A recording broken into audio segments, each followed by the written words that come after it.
Welcome to Hope for Everybody, a channel that exists to highlight people and places that are all about providing hope to people in need.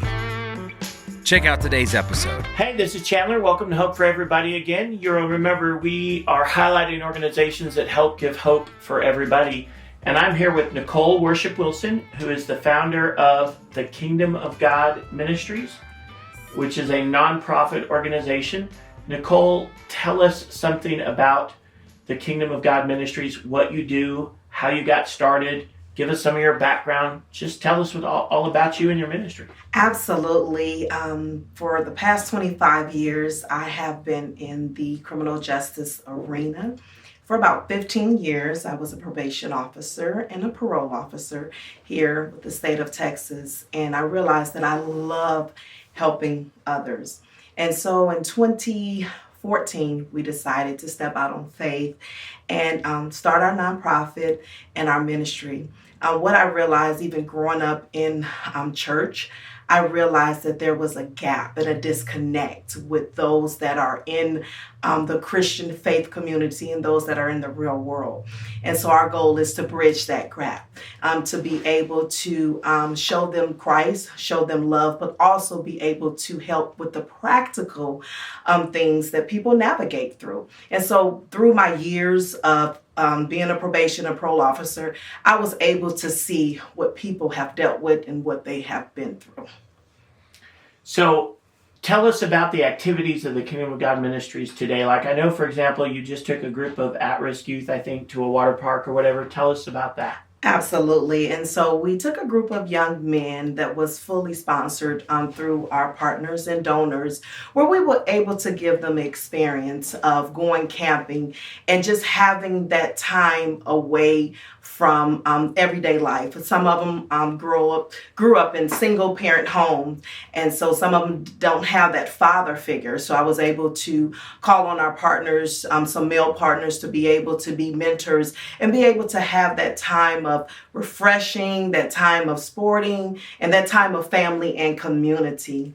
One of the other things that we do, our passion is our elderly, the seniors that are in the community. We realize that they are a forgotten population. And so being able to be that companion care for them, being able to take them to the movies, take them to eat, take them to doctor's appointments, letting them know that they're not forgotten about, and just giving them hope. That's awesome. So you mentored the at-risk youth, took them on a camping trip, and I know you, if I remember right, you also told me something about you like to teach financial literacy. Absolutely. One of the things when I left my employer after 15 years, I did not realize myself some of the things that we were lacking. And that's something they don't teach in school. That's something they did not teach in college. And so through me navigating, trying to find proper protection, I realized that my husband and I did not have the right protection. And so I said, if this is me, college educated, in the community, how many more people have not been educated?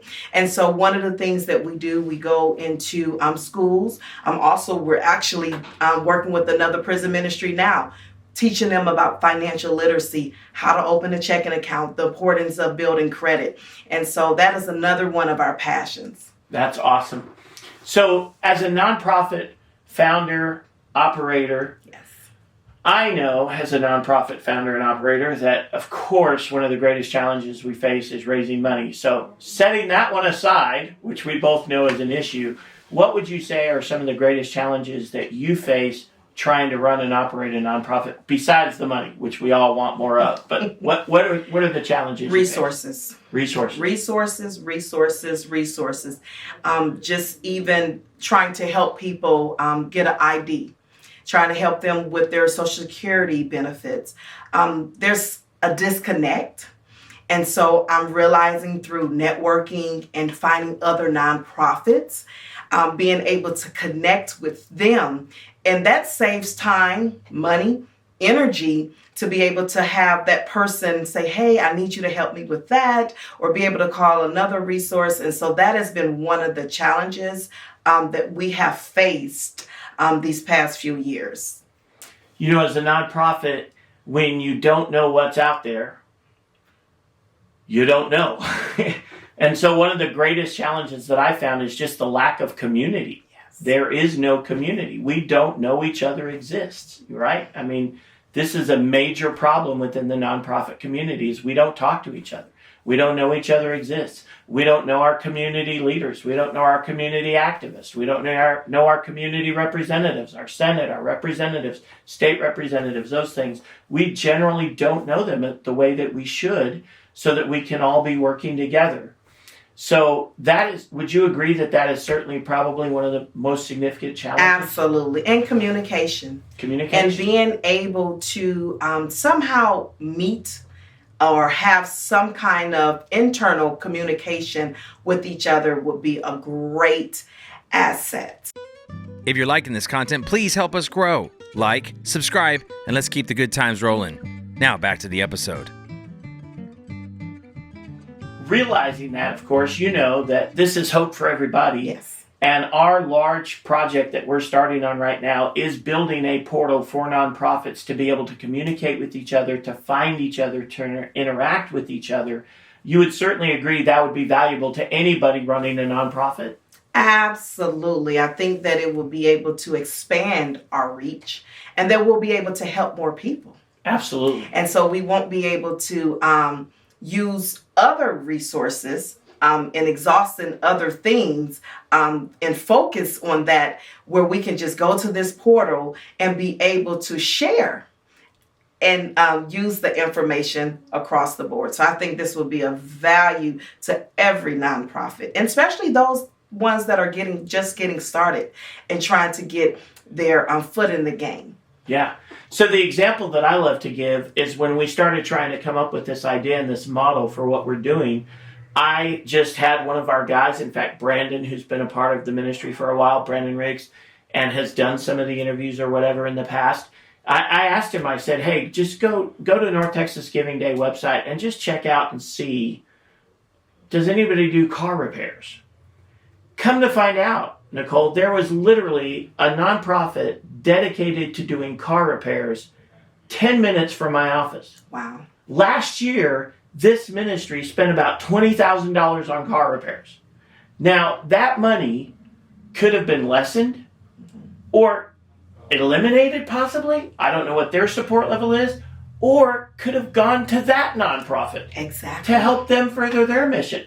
If I'd known they were there. I didn't know they were there.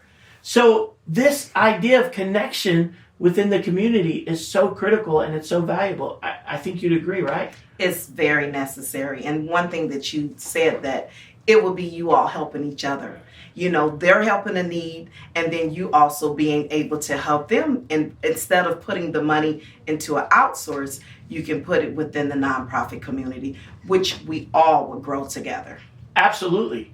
So, you know, that's just one example where that connection could have saved a lot of money, could have saved us a lot of money, or given that money to somebody else that could have benefited from it. Another connection is later we're going to have Kiri come in that Fred had connected us with, and she's going to tell us about that connection between Hope Prison Ministries and Kinship Place. That's another example again. So just thinking about those two connections alone that have come through Hope Prison Ministries to, you know, with another nonprofit, that has potentially saved or generated thousands of dollars in revenue. Think about my, you know, elder's expression, a penny saved is a penny earned. What about a penny saved is a penny earned plus get more pennies? Yes. You know? So this is really important, I think, for our community and for our nonprofit community. And so let me just ask you, if this mousetrap was already out there, if there was a website portal that already had all the nonprofits together and gave you a way to interact and to communicate with them, and it cost $50 a month, would you sign up? Absolutely. And I will be able to share with my other nonprofit friends. You would do it in a heartbeat, wouldn't you? Absolutely. Because you see the value of nonprofits talking together. Now, another challenge that I know we have faced, especially with our ministry, is what I call what the insurance industry, you and I are licensed insurance agents, what the insurance industry calls fraud, waste, and abuse, yes. Right? We have a big problem in the nonprofit sector with fraud, waste, and abuse, where one person will go from one nonprofit to the next, to the next, to the next, And each nonprofit may have requirements for that person to change or to do, like maybe stop using drugs. There's a thought. You want to make money? Get a job, And so we may have these requirements for those people, and then they take the money and then they run and go to the next nonprofit because they really have no intention of changing. So this idea of a person moving from one nonprofit to the next and constantly using resources is a drain on the limited resources that we do have. Absolutely. And we want to put our energy and our focus on those that really want to change. And so just think about just a parent, two parents and a child, you have to communicate. And so communication is the key. And so I'd rather you let me know what I'm getting into and let me make the decision if I want to continue with service or limit service on that individual. So once again, communication, partnership, network, it is the key. So on the back end of this Hope for Everybody piece is going to be what we call a risk-reward rating system that's going to actually rate the interactions that nonprofits have with the people who come to them for help.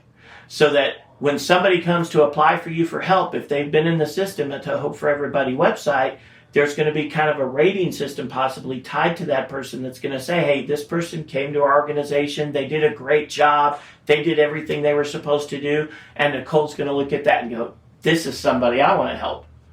Or it's going to say, yeah, this person's been to this organization hasn't done anything the organizations have asked them to do. They just keep going from one organization to the next, and that's going to be somebody you're going to have to decide. Doesn't mean you won't help them. Absolutely. But you're going to, because they could have changed between those last organizations, but it's definitely going to make you aware. Yes. And I think it'll also gear towards how we can help them. And give them the accountability and say, hey, I know that you've been here and you've been there. We might give you this chance. And I think that would open up a way for them to try to make a change as well. So I think overall, it's a great asset to the nonprofit sector.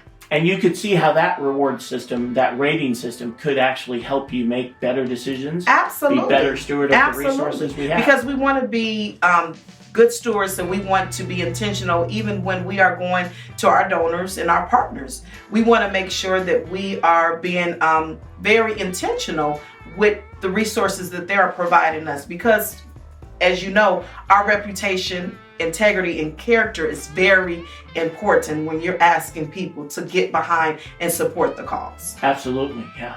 So this is Chandler again with Hope for Everybody.